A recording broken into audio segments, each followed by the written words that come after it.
Hello hi, मैं doctor Rishika Mutha, child eye care and squint clinic Indore से। आज हम डिस्कस करने वाले हैं अबाउट हमारे एक रीसेंट केस के लिए कि is early too early in squint.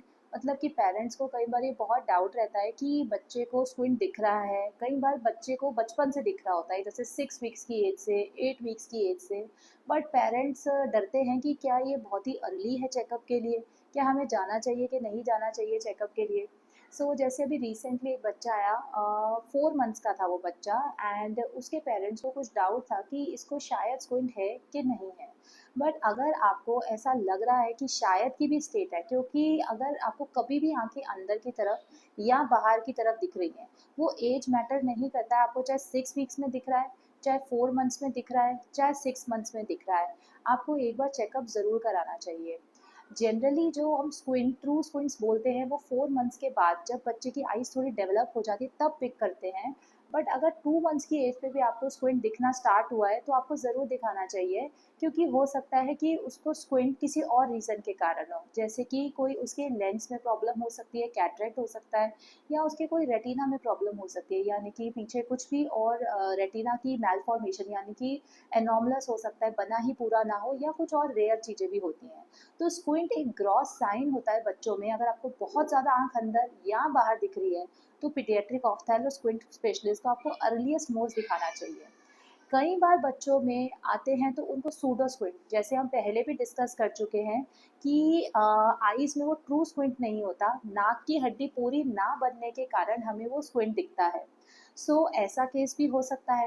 And कई बार, जैसे कि आप इस पिक्चर में देखिए, इस पेशेंट को, बच्चे को ट्रू स्क्विंट है, यानी कि आंखें अंदर की तरफ हैं।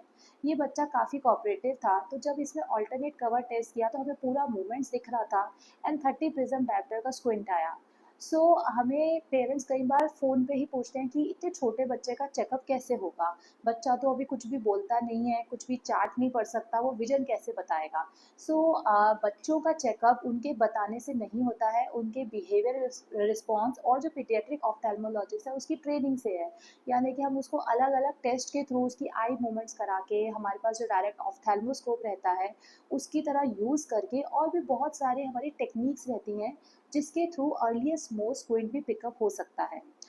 तो अगर आपके बच्चे को, आपको डाउट लग रहा है कि स्क्विंट है, तो उसको चेकअप के लिए ज़रूर लाएं। अब अगर ये स्क्विंट हम निगलेक्ट करेंगे तो क्या हो सकता है? अगर बच्चे को ट्रू स्क्विंट है और हमने निगलेक्ट किया, तो अगर उसके पीछे पर्दे में प्रॉब्लम है या लेंस में प्रॉब्लम है तो वो और वर्सन हो सकती है। पेशेंट लेजी आई में जा सकता है एंड परमानेंटली उसका विजन लॉस हो सकता है। लेट स्टेज पे कैटरेक्ट अगर हम ऑपरेट करें भी तो भी कभी भी विजन वापस नॉर्मल नहीं आ पाता है। एंड अगर रेटिनल कोई प्रॉब्लम है तो उसका भी अर्लीस्ट मोस्ट सोल्यूशन निकालना ज़रूरी है। एंड अगर यही पेशेंट अगर ट्रू स्क्विंट का है और हमने उसको कुछ भी चेकअप नहीं कराया और हम सीधा 4-5 साल की उम्र पे लेके आएंगे उसको, तो अगर उसकी जो लेजी आई है वो फुली डेवलप हो चुकी होगी, उसको वापस फुल विजन के साथ लेके जाना बहुत ही मुश्किल रहता है। एंड देन उसका स्क्विंट भी जो धीरे धीरे अमाउंट में है वो भी बढ़ जाता है, और लेजी आई के कारण उसकी विजन डिक्लाइन हो जाएगी, जिसके कारण उसका बाइनोक्यूलर विजन नहीं बनेगा और 3D विजन नहीं बनेगा। अगर हम पेशेंट को, बच्चे को निगलेक्ट करते रहें और वेट करते रहें कि ये खुद ही ठीक होगा, तो हम उसकी आईज़ के विजन के साथ उसको डिक्लाइन कर रहे हैं। उसको अर्लीस्ट मोस्ट ट्रीटमेंट की ज़रूरत है। कई बार स्क्विंट जो एकदम से आते हैं, जैसे रात को बच्चा सोया सुबह आया, उसमें भी चेकअप बहुत ज़रूरी है। यानी कि कई बार न्यूरोलॉजिकल ओपिनियन लगता है कि अगर बच्चा आया, साथ में डिटेल हिस्ट्री लगती है कि उसका अगर मतलब वो डेवलपमेंटल वाइज, जैसे इस बच्चे में हमने पूछा नेक होल्डिंग कब आई, या बच्चा रोल ओवर करता है नहीं करता, मदर की जो डायरेक्शंस है जब वो जा रही है तो उसको फॉलो करता है कि नहीं करता। ये कुछ सटल साइंस होते हैं जिसके थ्रू हम पिकअप कर सकते हैं कि बच्चे की आई डेवलपमेंट कैसी है। उसके अलावा हमारे पास कुछ स्पेसिफिक टेस्ट भी रहते हैं।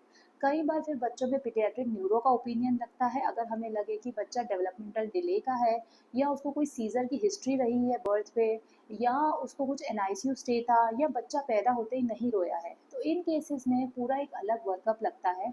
अगर कभी भी आपके बच्चे को, आपको अर्लीस्ट मोस्ट भी स्क्विंट लग रहा है, आपको डाउट भी है, तो आप वेट ना करें। अगर वो नॉर्मल आए तो वेल एंड गुड, बट अगर उसका कुछ भी हमें प्रॉब्लम लगता है तो हम उसका सॉल्यूशन जल्दी निकाल सकते हैं। एंड ज़रूरी नहीं है कि आप उसको चश्मा लगाने से, बहुत सारे पेरेंट्स घबराते हैं, मगर अगर बच्चे को बाय बर्थ नंबर आ रहा है तो अपने को लगाना ही पड़ेगा।